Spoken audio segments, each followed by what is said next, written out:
かが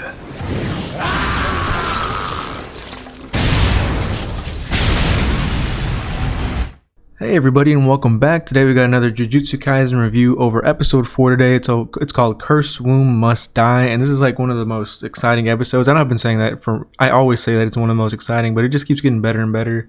And this anime has really caught my attention, and it's like holding on to it completely because I've enjoyed every single episode so far, and then every one has been much better than the last, and it just keeps improving. And I hope we keep staying on this same track. But it's over the Cursed Womb one. So in the last episode, we get to see that there's like a report going on where there was like this huge like womb thing in the sky over like it was like a prison thing, I believe. And so they get called to the site, and the 3 students, just because they're shorthanded, as they were explaining, that not always that the level of the mission, they always don't have a person that's as qualified enough to do it. So we got some information about the curses and what the different levels mean. So that's going to be really interesting to talk about in just a second.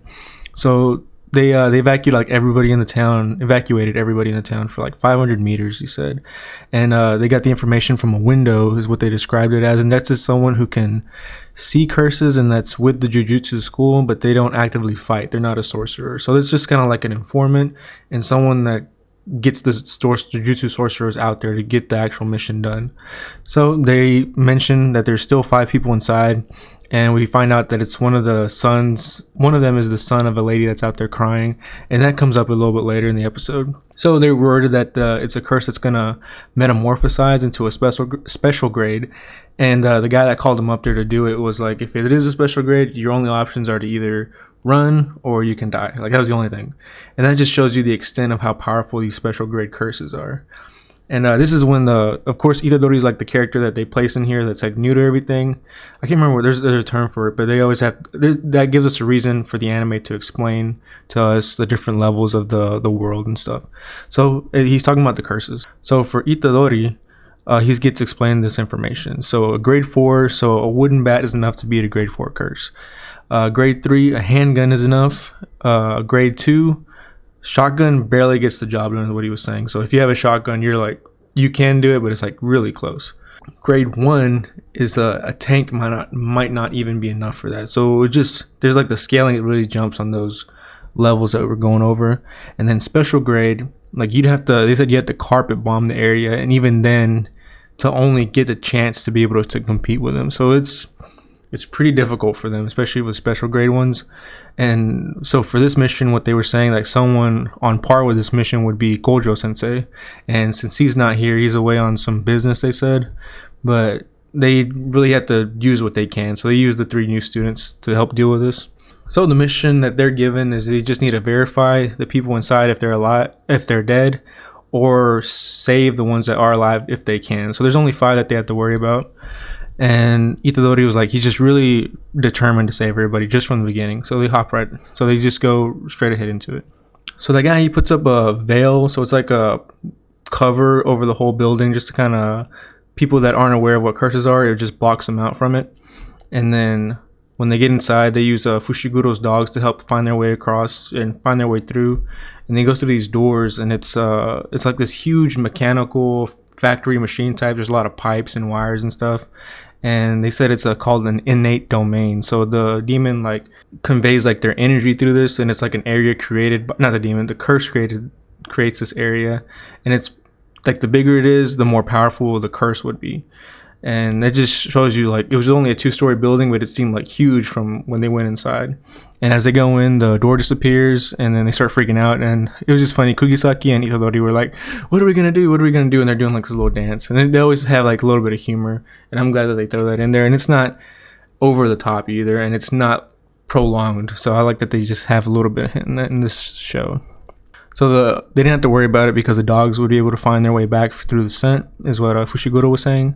So they're looking around. They finally get to the rooftop, and they see like some bodies up there. One was kind of intact, but the other 2 were like crumbled up into a ball, and they just look like skeletons and like dead skin. And they find out that that's Tadashi, is the son of the mom that was crying at the beginning. And Itadori was like, we need to take him back. Like, we need to save his body, because if we keep looking now, we won't be able to find him later because it's all mixed up inside.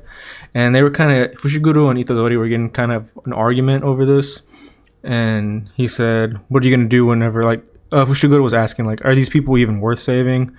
And then it's like, they're not worth risking my life over, because like what's gonna happen, like when you save somebody and then they end up killing someone else because he told them that that prisoner killed a little girl when he was driving without a license. So that's why he was in that place, and that was like his second offense too. Itadori was kind of having like some struggle with himself, like what am I gonna do? Like he was just thinking about it, and he ended up asking Fushiguro, then why did you save me?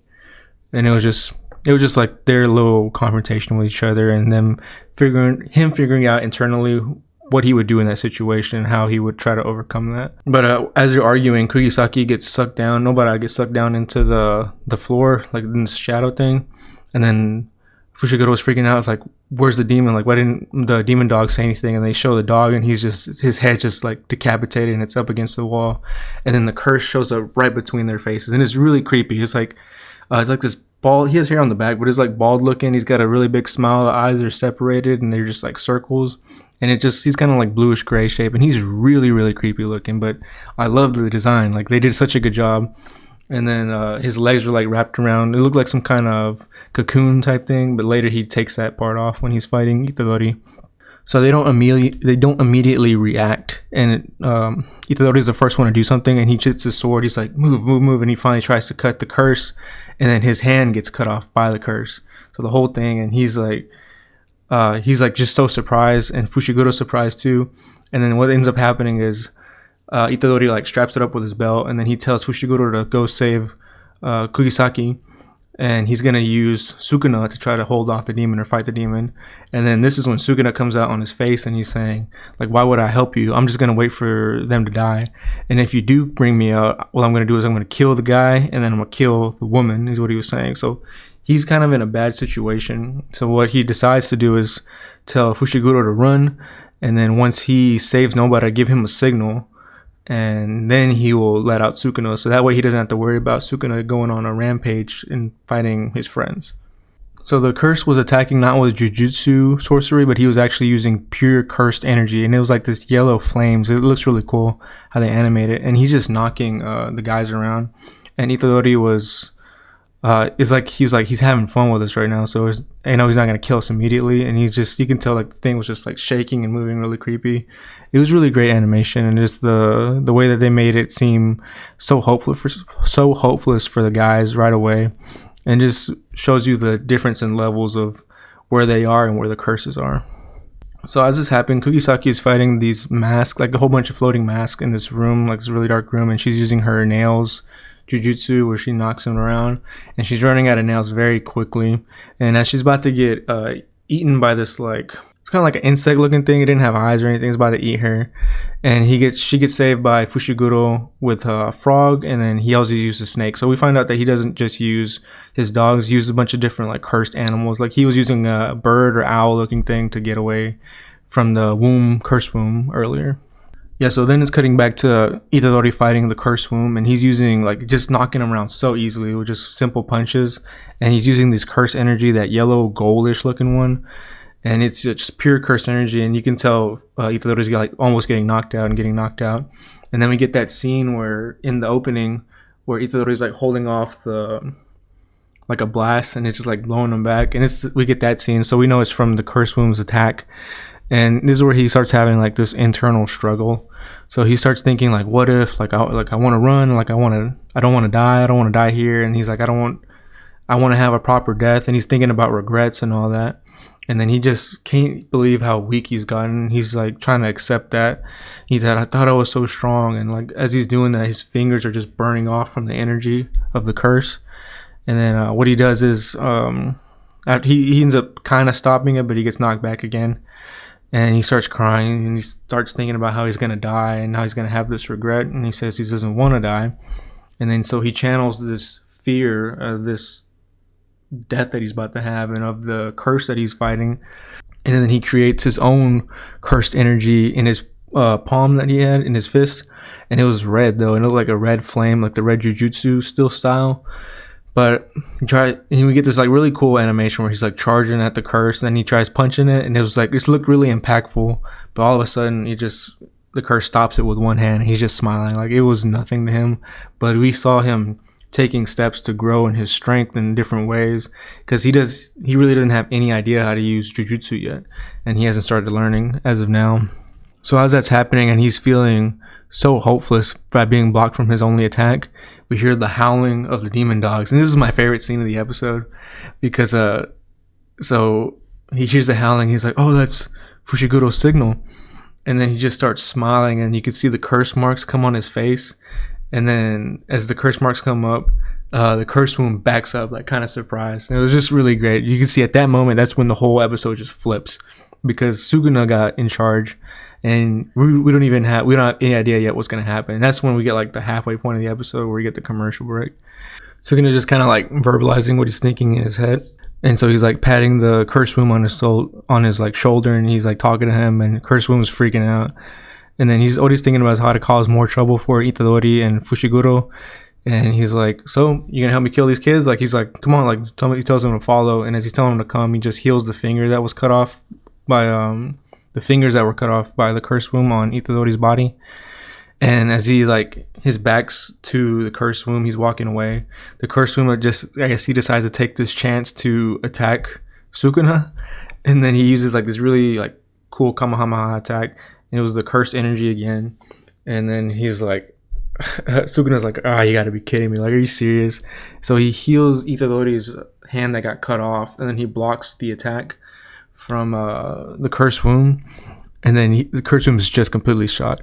So at that moment he decides to kill the curse wound, and he's just like playing with him, because I guess he hasn't really been in control really, and when he did, he was only fighting Gojo sensei. He didn't really have a chance. So he like knocks him down, and he's like, are you ready? Like, you ready to fight? Like, come on, keep trying. It's like Sukuna just egging him on, and then they break through the floor that they were on. And then this is one of my other favorite scenes, where the curse room grabs Sukuna's leg and starts swinging him around, and all of a sudden it just cuts, and it's Sukuna holding Curse Womb's arm that was holding his leg. He's like, what are you gonna do with this? Like, you don't want to use this? And it was just a really great scene, and really greatly animated. It was real smooth how they cut to it, and he's just messing around. They're just laughing, and he's just sitting casually, like falling down, and it's just cutting back and forth in different scenes. And then Sukuna can't believe also that Curse Room is classified as a special grade too, because he just seems so weak to him. And as he's saying that, the Curse Room's like up against the wall in pieces, where Sukuna smashed him against there, I guess. And then he starts talking, and he said, neither you nor that brat know what curses truly are. And then what he does is he's going to show them what real jujutsu is. Since he had the chance, he's going to show Curse Room.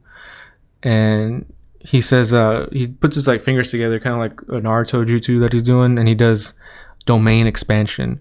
So we get, early in the episode, we get to see the Curse Room's domain, which was already plenty huge. But then when we see Sukuna's domain, he creates like this huge shrine that he calls Malevolent Shrine. And it was almost like a whole world he created. It looked like it was like a shrine in the middle of a lake type water thing. Think like Noragami from that anime, how he had that shrine over there. And it was like this pitch black sky with like red clouds in there. And all of a sudden he's able to cut the Curse Room into 5 pieces. And Sukuna was saying he's trying to cut him into 3 pieces, but he was so weak that he cut him into 5. And it was just so clean animation, just showing you the extent of Sukuna's power and how much he's able to do, and the difference. It's like I keep saying, the difference in the levels of these different characters. And then after he kills him, he takes out this little finger that was in his chest, that was in the middle of Curse Room's chest. So I think that's how he was able to get so powerful and able to be on that level, even though he was just like some no-name curse. And he takes one of the fingers. And then Sukuna's thinking, I was like, all right, Itadori, you can switch with me back. And he's like, I'm ready. Go ahead and switch. And then nothing's really happening. And he's just waiting, and it's quiet. And then the episode ends with him like turning to the camera and smiling and laughing. And that was the last thing we get to see. So from the preview, it looks like he's going to be fighting Fushiguro. I saw Gojo Sensei in the preview too, so I don't know where he's gonna fit in though, but it's just getting better and better. Next episode is called Curse Room Must Die 2, so just the continuation of this like mini arc. Yeah, but let me know what y'all thought about the episode. What y'all think about Sukuna's different powers and how he was attacking. And did y'all like the malevolent shrine that he had in his domain? And it was just, let me know what your favorite part of the episode was, because I was really enjoying it. I'm really looking forward to more episodes. But thank y'all for listening, everybody. Thank y'all for watching, and y'all have a great day, and I'll see you next time. Peace out.